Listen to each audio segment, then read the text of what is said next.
What's up, Coach Downey? I know you guys getting ready to close out the season tonight. And as I was sitting over here thinking about you and the Snow Hill football team, I just wanted to share some thoughts to get you guys kind of locked in for tonight's game. One of the stories that I wanted to talk to you guys about, man, it was about a guy. He knew he had to be to a destination, but he was running behind schedule. So he's rushing out the house. He gets into his car, starts the car up, and he noticed that the gas light is on. And in his mind, he's thinking, listen, I'm already late. I got to get to my destination. I'll worry about the gas later. So he took a chance. Unfortunately for him, while taking that chance, his car ran out of gas and he ended up on the side of the road. Now, when he gets on the side of the road, what he does, he starts calling people, texting some of his close friends and people that he could usually depend on. But unfortunately for him, they're all unresponsive. So he's on a time schedule. And so he gets out the car and he holds a thumb up, hoping that he can maybe catch a ride. But all the cars are just passing him by. And so for a moment, man, he gets frustrated after his efforts to receive extra help have failed him. And he's sitting over there just thinking he doesn't know what else to do. And he noticed two guys just jogging up on the side of the road.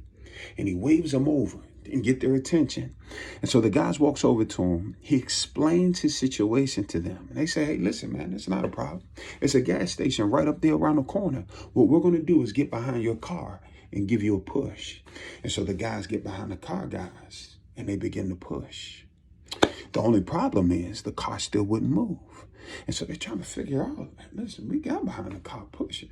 And so one of the guys is walking around the car just trying to figure out what's going wrong. He's looking up under the car. He's looking up under the tires, just trying to figure out what the holdup is. And after time, them still trying to push and figure out what's wrong, they just weren't able to figure out, why isn't this car moving?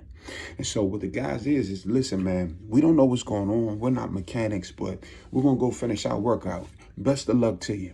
And so the guy, understanding that the help that he did have was getting ready to get away, he tried to buy himself some time. And one of the things that he did was, hey, man, listen, I just got a text message by one of my friends.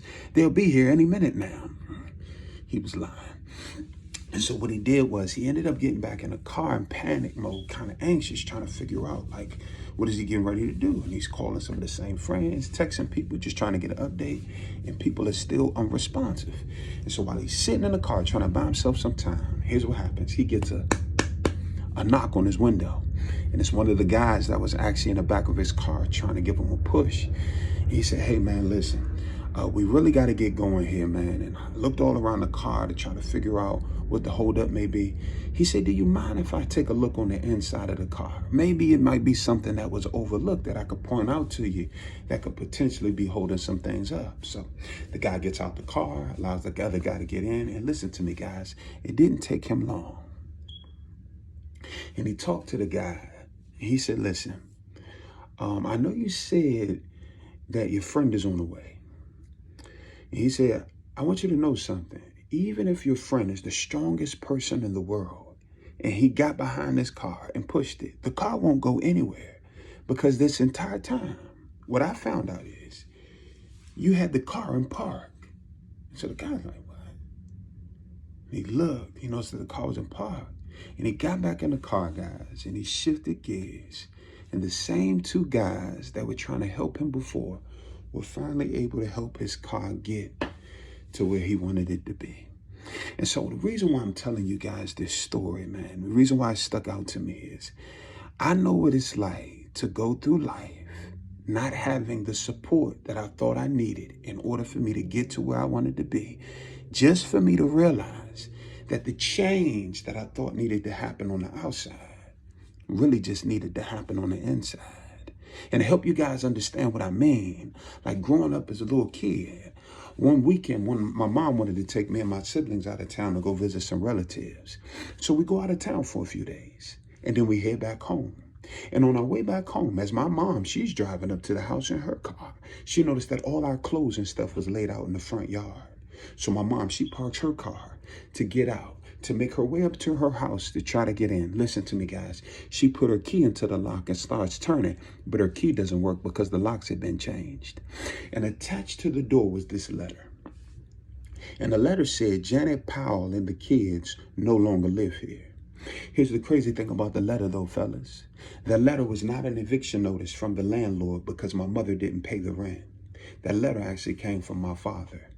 He wanted us out of his life.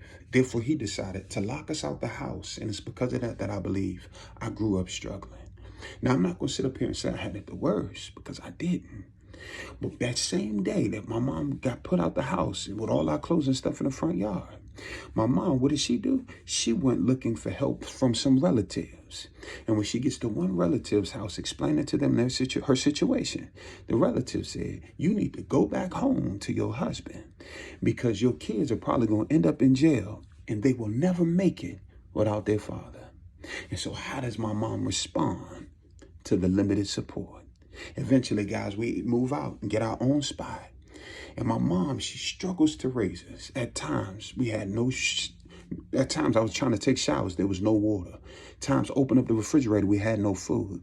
Sometimes lighting candles around the house when we had no lights.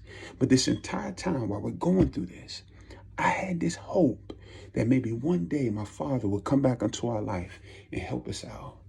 I waited years, guys. And I remember as a kid sitting in the kitchen one day, and we were passing around the phone, each of us getting a chance to talk to our father for one of the few times that I can remember my entire childhood. And I developed enough courage within myself to ask him, hey, Dad, when are you coming back? And I asked him, when I got on the phone, hey, Dad, when are you coming back? The way he responds is, guys, as I was reaching out for the help of my father, he told me to give your brother back the phone. He never answered my question. But as a kid growing up, desiring to have a relationship with his dad, I began to still look for the answers. But the problem is I was looking for the answers in the wrong places. And one of the areas that I started to look within me. And I started off with the wrong question, guys. I began to personalize my father's abandonment, and with the question that said, what was wrong with me? What was not enough about me that this man didn't love me? And what I realized is from my childhood to my adulthood, when you start looking for what's wrong, guys, you're going to find what's wrong. When you start looking for excuses, you're going to find excuses. When you start looking for reasons why it won't work out, you're going to find reasons of why it won't work out. And one of the things that my mom did at a young age to help me combat that negative cycle of thinking, no matter how bad things were at home, one of the things she used to do, she used to get us outside our house, take us over into the nice neighborhoods. And when we get there, we used to see these big old houses.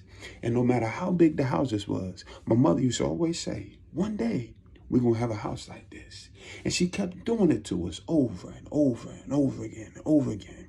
And what she was doing, guys, she was trying to set the expectation.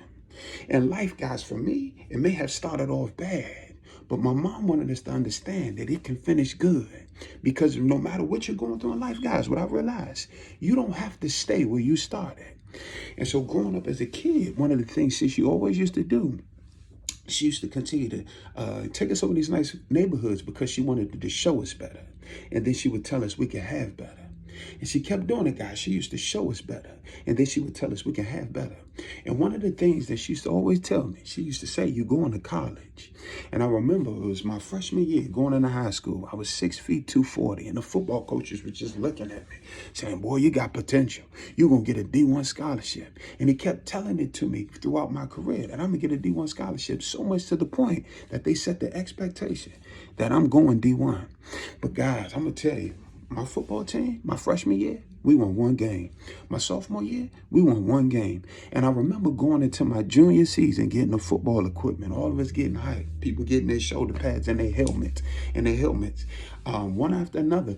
We standing in line, getting our equipment. And it gets up to me, and my coach said, Rahmad, I need you to stand to the side.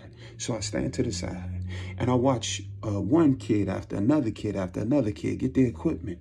And the coach, at the end of everybody getting their equipment, he said, if I asked you to stand to the side, it's because you're ineligible and you will not be playing football. And I was like, whoa. I was like, hold on, coach. My mom said I got to go to college. At times, she could barely afford to put food on the table. Coach, y'all said I'm going D1. How am I going to go D1 if I'm not able to play football? And I remember, guys, I missed that whole mini camp, first 2 games of the season, trying to work with some teachers to get back on the field. By the time I got back on the field, guys, I was out of shape, and I struggled that season. And I remember at the end of that season, my coach, he sat me down because he wanted to have a meeting with me. And he began to ask me, he said, Rahmad, what are your plans for this off season? See, guys, he had seen what happened last off season. And one of the things he was challenging me to do, he said, Rahmad, it's time for you to do something different. He said, you got the potential to go D1, but there are no college coaches calling your phone, knocking down your door, trying to give you a scholarship. It was time, Rahmad, for you to make the sacrifices. And guys, me understanding that I didn't want what happened last time to happen this time. The urgency was there, guys, for me to do something different. I grinded that whole off season. At the end of that off season, my coach, he takes me and my teammates to this football camp at James Madison University. It was a 3-day camp. And when we get to the camp, he said, Rahmad, you've been putting in the work. You done made the sacrifices. I believe if you perform well here at this camp, you're going to leave here with a scholarship. I said, say no more, coach. Guys, I put my all into that camp. And I remember it was the last day of camp. The head coach at that university, Mickey Matthews, he pulled me into his office and he said, Rahmad, listen, we like what we see and we want to give you a scholarship to come play football here at James Madison University. And I remember being so grateful, guys, because all the work that I put in, I finally paid off. And I remember thanking the coach over and over again. Thank you so much, coach. Thank you so much, coach. You don't know how much this means to you. Thank you so much, coach. And he stopped me, guys. And my coach said something to me, and the head coach at that university said something to me then that I didn't even understand. He said, Rahmad, you don't have to thank me because you earned this. See, growing up as a kid, guys, not having much, one of the things that I had to do when we had limited resources at home is whenever I wanted something, I had to go get it from somebody else. But when you're talking about your goals, when you talk about winning games, when you're talking about getting stats, when you're talking about reaching and accomplishing some of the things you want to accomplish in life, guys, those things will never be handed to you. You're going to have to do something to earn them. And right there in that moment, my coach was trying to teach me, Rahmad, I didn't give you this scholarship because you're a nice guy. Rahmad, I didn't give you this scholarship just because you're talented. Rahmad, I gave you a scholarship because you put in the work. And guys, one of the things that I want you to have in your mind as you prepare this game, I want you to think about all the work you put up in, all the work you put in to this one moment. Like that team that you're getting ready to face, they're not going to hand you a victory. The reason why you guys are going to go out here and get the victory is because you've put in the work. And so I remember getting back home, talking to my high school coach, just thanking him. Because he saw the potential in me and he challenged me to make the sacrifices. And I remember as we're starting my senior year and they're doing reviews, preseason reviews on each of the local high schools in the area. When they get to the Oxon Hill Clippers, it was wrote in the newspaper, Rahmad Powell, the James Madison University commit, seeks to lead Oxon Hill High School to the playoffs for the very first time in years. Listen to me, guys. My freshman year, we won 1 game. My sophomore year, we won 1 game. My junior year, we won 1 game. And it's already in the newspaper. The pressure's on my back that this James Madison University commit is getting ready to lead the Oxon Hill Clippers to the playoffs for the first time in years. The expectation was, guys, that we were going to change a losing program into a contender. And I remember, guys, it was the last game of our regular season. We were on the last drive, had an opportunity to score, to put some points on the board, to seal the victory. And I remember it was like 3rd and goal. And I looked at the running back and I said, I want you to run behind me. And I said, listen, whatever hip I tap, that's the gap that I want you to run in. I got in my 3-point stance, guys. It was 3rd and goal. The ball, right before the ball was snapped, I tapped my left hip. And when the ball was snapped, guys, I drove my defender off the ball. I pancaked him. I stood over him. The running back runs up that A gap through my left hip. And guys, you know what? At the end of that game, the crowd goes crazy. Why? Because the Oxon Hill Clippers, because of a critical block by Rahmad Powell, were able to go to the playoffs for the very first time in years. Guys, I want you to understand this. And here's my mindset that I want you guys to have. Growing up as a kid with limited help, growing up as a kid with limited resources, growing up as a kid who was struggling, going through a football program that had a losing program. Guys, at any given moment, you can be a game changer. And so the mindset that I want you guys to have, listen to me. I remember walking around school, guys used to say, oh, Rahmad, you play for the football team. Y'all a bunch of losers. But after my senior year, guys, we weren't losers no more. We were playoff contenders. And the playoff contention, guys, didn't happen, guys, overnight. It didn't happen, guys, because all this extra support showed up. You know what happened? Similar to that car experience. The change didn't happen on the outside. The change happened on the inside. And one of the things that I want you guys to do as you prepare for this game, I want you to change your mindset. I don't care what limitations anybody else tried to put on this football team. I don't care what may have happened in previous games. The mindset that I want you guys to have, if you guys lost last game, listen, what happened last game won't happen this game. If you make some mistakes on the field and you guys have a bad series, what happened last series won't happen this series. If you make some mistakes and maybe get a penalty and you have a bad play, listen to me, what happened last play won't happen this play. And that's the mindset that we had throughout the season, guys. We lost games, but we bounced back from them. And the mindset that I want you to have, guys, listen, you might make the mistakes that set yourself back, right?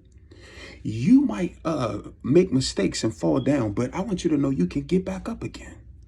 And if you take some steps back, guys, throughout the game, I want you guys to always have this mindset. As long as I keep moving forward, eventually, I'm going to get where I want to be. And so, guys, Coach Snowhill, listen, I know you guys are getting locked in focus. I just wanted to share these thoughts with you guys because I believe if you guys just go into this game with a different mindset, you're going to have a different outcome. Hey, Snowhill, make sure you guys go get them tonight.